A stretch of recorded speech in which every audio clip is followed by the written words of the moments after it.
President Trump is nearing the end of his second year in office, and he's also the focus of more than a half dozen investigations. Now, let's say this. We don't know exactly how many there are because some might not have been made public. Yeah, but here's what we do know that is under investigation right now. The Trump Organization, the Trump Foundation, the Trump Campaign, the Trump Inauguration, and the Trump Transition, and the Trump Administration. All 6 of those under investigation as we sit here with you. And now CNN has learned special counsel Robert Mueller still wants to speak in person with President Trump about obstruction of justice. His lawyers, of course, adamant that that can't happen.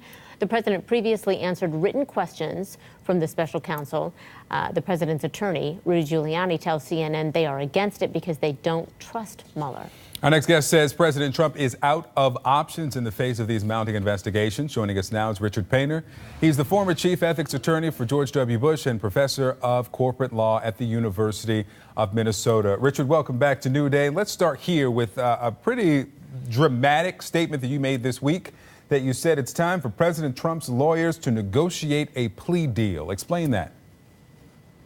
Well, the president has serious exposure to criminal liability on several fronts. He has the case, the investigation that's proceeding in the Southern District of New York surrounding the payments to porn stars. He has the even more serious situation with Robert Mueller and the Russia investigation and the president's obstruction of justice there. The New York Attorney General is coming after the foundation and may very well have other investigations of the Trump Organization. And of course, he's going to have to deal with the United States House of Representatives Judiciary Committee in January. The president, at this juncture, really ought to consider negotiating while he has some negotiating power. The presidency offered to resign in return for reduced charges.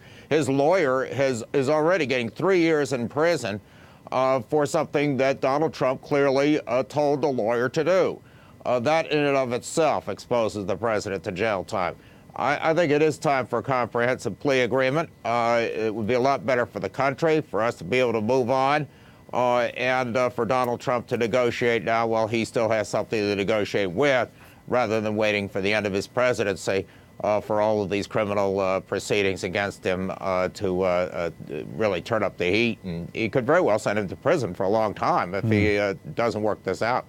Do you get the sense, I think what's so jolting is when we put those 6 investigations that are going on right now up there, and you think about the time and the money and the energy that is going into this. Do you think President Trump will make it through his next 2 years?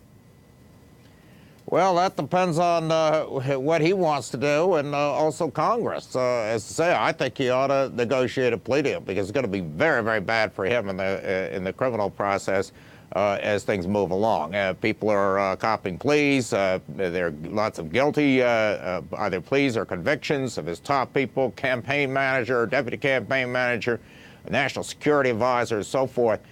So he's in deep trouble. But if he wants to dig in his heels and stay there, then we'll see what Congress wants to do. The Democrats may want to impeach him, and the Republicans have to decide whether to, I think, do the smart thing and ask him to leave, tell him to leave, and calm things down with Mike Pence for 2 years, or suffer through this. But it's turning into a national disaster.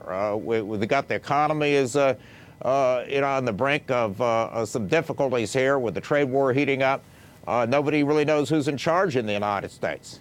Speaking of being in charge and the economy, you know, we're got a couple of days left until this potential government shutdown. And this is the time at which the president decides to take the director of the Office of Management and Budget and making him his acting chief of staff. The question was asked of Sarah Sanders, will he continue to have both roles? And she said this: Mick Mulvaney will not resign from the Office of Management and Budget, but will spend all of his time devoted to his role as the acting chief of staff for the president. Ross Vought will handle day-to-day operations and run OMB. What's your reaction to that, to pulling, at the time that you're facing potential government shutdown, you're talking about the budget, pull the budget guy, move him to the chief of staff for as long as he can stay because he's acting? And is there any ethical concern about having both roles? Well, it's a disaster. There's complete chaos in this administration. And to have the government with a $1 trillion budget and a potential government shutdown, and you don't have anybody really in charge over at OMB. You're just using somebody temporary at OMB, at the Office of Management and Budget, because you want to put the director of OMB over in the chief of staff's position because nobody else wants it, because nobody wants to work for this president. It's complete chaos in this White House, and putting that on top of all these investigations, something's got to get fixed very quickly, or we could be in serious trouble. The markets are getting nervous. The trade war is heating up. Now they're talking about shutting down the government. Why? Because the president doesn't get some stupid wall that he wants down on the southern border.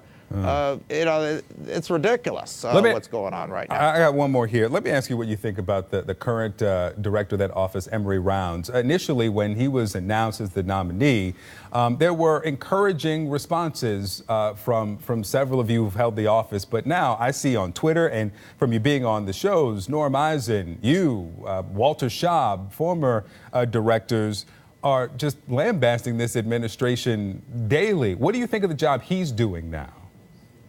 Emory Rounds is over at the Office of Government Ethics, and I think he's doing a very good job at the Office of Government Ethics. Yeah. That's an independent agency. The problem is they don't have the enforcement powers they ought to have, and because of that, when they write the White House and tell the White House somebody's in violation, for example, Kellyanne Conway has been shilling for Ivanka clothes or violating the Hatch Act or whatever, the White House basically tells the Office of Government Ethics to pound sand. Emory Rounds, he was my deputy in the Bush White House in the ethics office there. He's worked at OGE for a long time. He's doing the absolute best job he can as director of the Office of Government Ethics, but they need to have enforcement power. They need to have the power to investigate, because what we're finding out is that everybody in the Trump administration is just ignoring the Office of Government Ethics. They simply don't care what OGE has to say about what the rules are. All right, Richard Painter, thanks so much. Thank you. Thank you, sir.